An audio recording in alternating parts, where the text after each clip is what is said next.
ఇప్పుడు రాష్ట్రంలో జరుగుతున్న ఈ కల్తీ మద్యం సంబంధించి న్యాయస్థానంలో ఏమైనా సుమోటోగా స్వీకరించే అవకాశం ఉందంటారు ఈ ఉన్న పరిస్థితిని బట్టి? స్వీకరించాలి న్యాయస్థానాలు, ఎందుకంటే ప్రజల మానపానానికి రక్షణ కల్పించాలి కాబట్టి, వాళ్ళకి ఇబ్బంది కలుగుతుంది కాబట్టి నా ఉద్దేశం ప్రకారం ఖచ్చితంగా కోర్టులు అయితే సుమోటోగా స్వీకరించాలి. ఇది చిన్న విషయం కాదు, పైగా ఇంత పెద్ద మొత్తంలో జరుగుతున్నప్పుడు కోర్టులు సుమోటోగా స్వీకరించి ఈ కేసుని తీసుకుంటారని నేను భావిస్తున్నాను. మేడం, ఇప్పుడు ఈ కేసులు కట్టిన తర్వాత ఏమన్నా ఇది సజావుగా కేసులు నడుస్తాయి అంటారు? రాజకీయ హస్తం ఉండి ఏదన్నా ఇంకా వాయిదాల పరంగా నడుస్తూ ఉంటాయి అంటారు ఏళ్ల తరబడి? ఖచ్చితంగా ఏళ్ల తరబడే నడుస్తాయండి. సజావుగా నడిచేటట్లయితే గత ప్రభుత్వ హయాంలో జరగని దానికి ఇంతమందిని ఎందుకు జైలు పాలు చేశారు?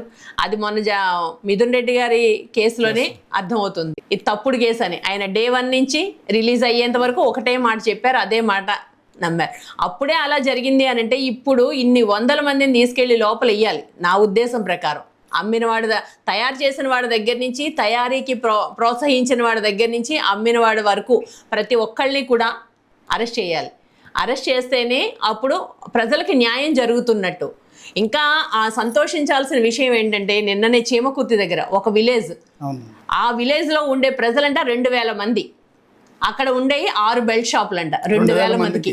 2000 మందికి 6 బెల్ట్ షాపులండి.